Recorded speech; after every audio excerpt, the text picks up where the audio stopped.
कहानी दोस्ती की नहीं, कहानी है उन साए की जिनमें भारत और रूस का रिश्ता पनपा। साए जो कभी दुनिया ने नहीं देखे और शायद देखने भी नहीं चाहिए थे।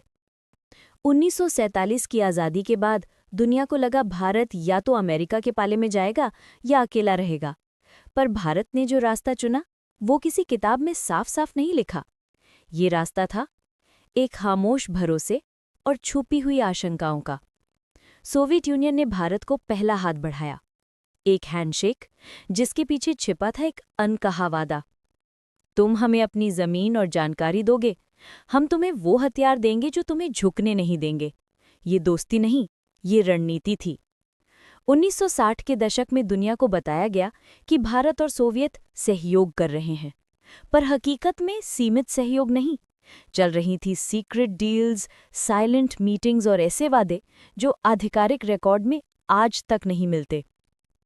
अमेरिका को भनक तब लगी जब MiG-21 और सबमरीन डिजाइन्स भारत के हाथ आए। CIA की फाइलों में इस रिश्ते को कहा गया the red corridor of influence. पर असल इन्फ्लुएंस अभी शुरू भी नहीं हुआ था। 1971, वो साल जिसने भारत रूस संबंधों को दोस्ती से आगे सर्वाइवल तक पहुंचा दिया। जब बंगाल की खाड़ी में अमेरिका की 7th फ्लीट बढ़ रही थी, भारत घबराया नहीं, क्योंकि एक लाइन का कोडेड मैसेज पहले ही पहुंच चुका था, द ईगल इज मूविंग। और उसके साथ एक्टिवेट हुआ था एक प्लान जिसके अस्तित्व को आज भी दोनों देश नकारते हैं। रूस के 2 न्यूक्लियर सबमरीन्स भारतीय सीमा से बाहर एक साइलेंट वॉल बना चुके थे, एक ऐसी दीवार जिसे पार करना मतलब युद्ध, सीधा महाशक्तियों का टकराव। उस रात कोई युद्ध नहीं हुआ, पर उस रात भारत और रूस ने एक दूसरे के साथ अपनी नियतें बांध दी, खामोशी से, बिना किसी दस्तखत के। फिर आया 1991 और सोवियत यूनियन बिखर गया। भारत का सबसे भरोसेमंद साथी अचानक टूट रहा था। अधूरे सौदे, रुके हुए तकनीकें, बंद किए गए प्रोग्राम और एक रहस्यमयी शब्द, प्रोजेक्ट काली 91, जिसके बारे में आज भी सिर्फ अटकलें हैं।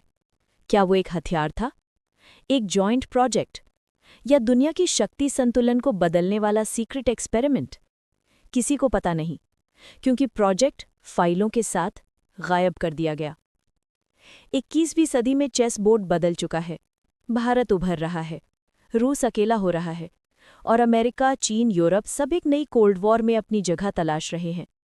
जब दुनिया पूछती है भारत किसके साथ है, भारत मुस्कुराता है और कहता है हम अपने साथ हैं। पर यह जवाब जितना सरल दिखता है उतना है नहीं। आज भारत रूस से तेल लेता है, हथियार लेता है, और साथ ही पश्चिम से दोस्ती भी बढ़ाता है। ये संतुलन नहीं, ये टाइट रोप है, जहां हर कदम एक फैसला है और हर फैसला भविष्य बदल सकता है। अब लौटते हैं उस फाइल पर जिससे ये कहानी शुरू हुई। वो file India USSR shadow operations, जो कैमरा आपको शुरू में दिखाई गई थी। सच्चाई ये है, वो फाइल भारत की नहीं थी, वो बनाई गई थी मॉस्को में, क्योंकि रूस भारत को सिर्फ सहयोगी नहीं समझता था, बल्कि दुनिया के पावर बैलेंस का सबसे खतरनाक वेरिएबल समझता था। एक ऐसा देश जो किसी भी समय किसी भी सुपर पावर का चेसबोर्ड पलट सकता है। फाइल के आखिरी पन्ने पर सिर्फ एक लाइन लिखी थी, India, the only nation capable of shifting the global future. रूस के लिए ये चेतावनी थी और दुनिया के लिए एक प्रवेचना। भारत रूस संबंध दोस्ती की सीधी कहानी नहीं, यह है सावधानी, संदेह, जरूरत, रणनीति और रहस्यों का जाल। एक ऐसा जाल जो जितना दिखता है उससे कहीं गहरा है। और ट्विस्ट, इस कहानी का कोई अंत नहीं है, क्योंकि असली अध्याय अभी शुरू हुआ है, जहां भारत तय करेगा कि दुनिया का फ्यूचर किस दिशा में मुड़ेगा, पूर्व, पश्चिम, या फिर एक बिल्कुल नया रास्ता जिसका नाम आज किसी को मालूम नहीं।